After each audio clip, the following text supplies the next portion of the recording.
என்ன நீங்க எங்க வர்றீங்க? நீ வாடி உள்ள வாடி. என்னங்க டேய் யாரா?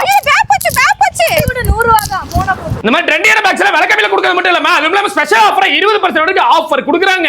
ட்ரெண்டிங்கான கிளிப்ஸ் எல்லாம் வெறும் 10 ரூபாய் தாங்க. இந்த மாதிரி ட்ரெண்டிங்கான கேட்ச் கிளிப் எல்லாம் வெறும் 20 ரூபாய் மட்டும் தான். இந்த மாதிரி சாஃப்ட் பேண்ட் எல்லாம் வெறும் 35 ரூபாய் மட்டும் தான். கேர்ள்ஸ்க்கான பாடி ஸ்ப்ரே ஒன்னு வாங்குனா ஒன்னு ஃப்ரீ, ஒன்னு வாங்குனா ஒன்னு ஃப்ரீ. மாதிரி துபாயில ஷேக் யூஸ் பண்ற அத்தெல்லாம் பாத்தீங்கன்னா வெறும் 149 ரூபாய்க்கு மட்டும் தான் கொடுத்துட்டு இருக்காங்க. ட்ரெண்டியான கூலிங் கிளாஸ் கேப்சூல் எடுத்தீங்கன்னா வெறும் 199 ரூபாய்க்கு மட்டும் தான் கொடுத்துட்டு இருக்காங்க. மாதிரி ட்ரெண்டியான கீ செயின்ஸ் எல்லாம் பாத்தீங்கன்னா வெறும் 99 ல இருந்து மட்டும் தாங்க ஸ்டார்டிங். இவங்கள்ட்ட வெறும் 1000 ரூபாய்க்கு பர்ச்சேஸ் பண்ண போங்க 200 ரூபாய் போல இமாடியான ஃபேஸ் கிரீம் ஃப்ரீயாவே தராங்க. இவங்க 1000 ரூபாய்க்கு பர்ச்சேஸ் பண்ற எல்லா கஸ்டமரும் பாத்தீங்கன்னா ஆலிவேரா ஜெல்லி பிளஸ் ஸ்கிரப் ஃப்ரீயாவே கொடுக்குறாங்க. இவங்க 2000 ரூபாய்க்கு பர்ச்சேஸ் பண்ண போங்க 899 ரூபாய் மதிப்புள்ள பாடி ஸ்கிரப்பும் மினி ஹேண்ட் பேக்கும் ஃப்ரீயாவே இவங்க கொடுக்குறாங்க. இவங்க ஒரு கடைக்கு நீங்க வந்தா போதுங்க துபாயில ஃபேமஸ் அண்ட் ட்ரெண்டிங்கா இருக்கிற கேர்ள்ஸ்க்கான A to Z எல்லா ப்ராடக்ட்டுமே இவங்கள்ட்ட இருக்கு. அது கம்மியான பட்ஜெட்ல. இவங்க கடை டிலைட்ஃபுல் துபாய் கரெக்ட்டா எங்க லொகேட் இருக்கு பாத்தீங்கன்னா நம்ம கோயம்புத்தூர் புளியகுளம் போலீஸ் ஸ்டேஷன் பக்கத்துல தான் லொகேட் இருக்கு. மறக்காம நம்ம ஃபாலோ பண்ணி விட்டுருங்க. போயிட்டு வரேன். டாடா.